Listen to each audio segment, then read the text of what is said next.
We then place the Clake SLR onto the handlebars like so, and bring the Brembo master cylinder up from underneath. Then, using the standard clamp and making sure that the arrow is facing forwards, place it like that. Then use the longer bolts supplied in the kit, and we tighten these up using a 5mm Allen key.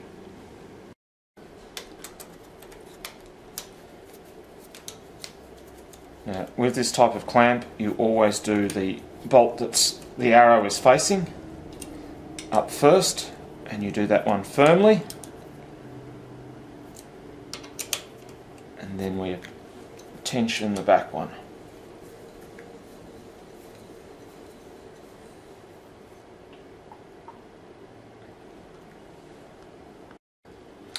The next thing is we loosen the handlebar centre bolt, rotate the lever outwards like so, and this gives us access to the reservoir lip. We then remove the reservoir lip,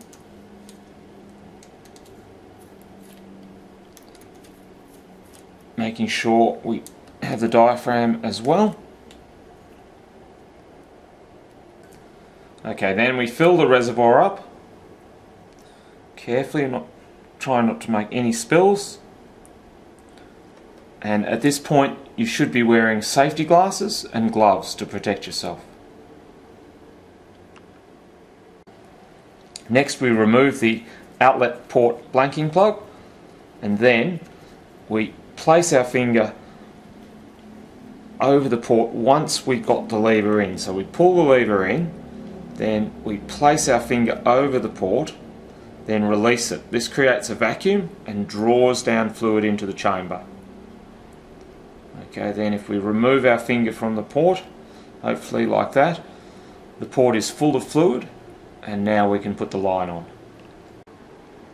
Next we connect up the line with one of the sealing washers on the banjo bolt, and make sure that the seal is actually not caught on the lip there, that it goes right up to the head of the bolt. Slip the banjo bolt through, the other one goes underneath, and we simply line the bolt up,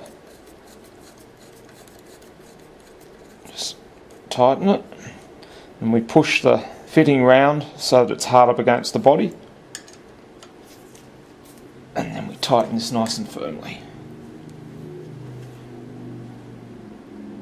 like so. It's not uncommon with the SLR for air to get trapped in the standard pedal master cylinder. So one technique I like to use to get rid of this last bit of air is to gently push on the side of the caliper, like so.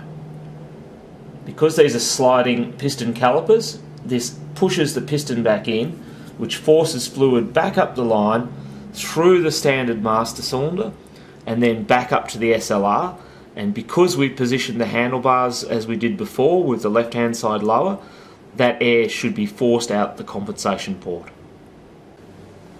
Now just be warned, when you're pushing on this caliper, it's very important to push very gently and slowly, because if you push quickly you could squirt fluid right out of that compensation port and it'll hit the roof if you press hard enough. So do it very gently and slowly.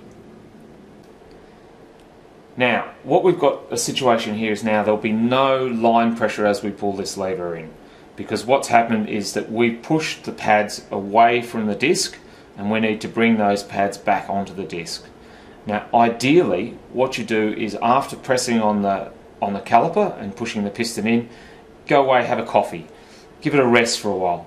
The reason why is that because if you can imagine you're forcing the air back up the line, now there may be little bubbles in that line, and the idea is that you want them to continue to rising, to come up into here and then down into the cylinder so that we can get them out the compensation port.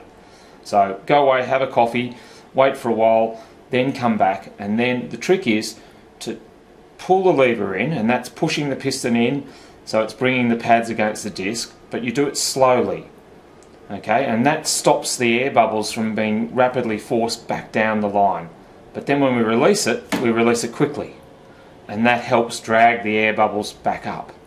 Now you continue to do this until you can get some line pressure and the pads are against the disc. Now, sometimes it's necessary to repeat this procedure a number of times to get rid of all the air. Now, with the system fully bled, we top the fluid up carefully. And I like to top it up fairly close to the top, just down a few millimetres.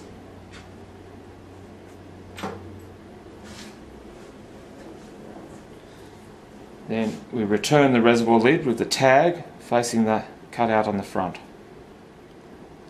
Now, when we do this, it will overflow, so you need to have a rag to wipe up the excess spills.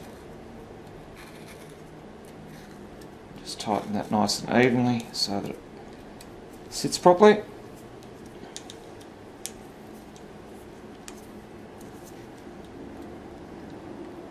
Those up, and then wipe up all the excesses, fluid spills.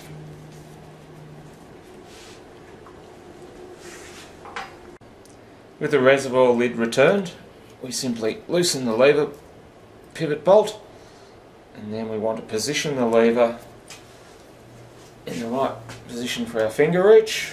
So we do that by, with the locknut loosened off, we then put the adjuster, and you can see that's winding the lever out, and get that where we want it, and then we simply tighten the locknut up, and then with lever pressure held inwards, we can tighten the centre screw nice and firmly. And presto, it's ready to ride.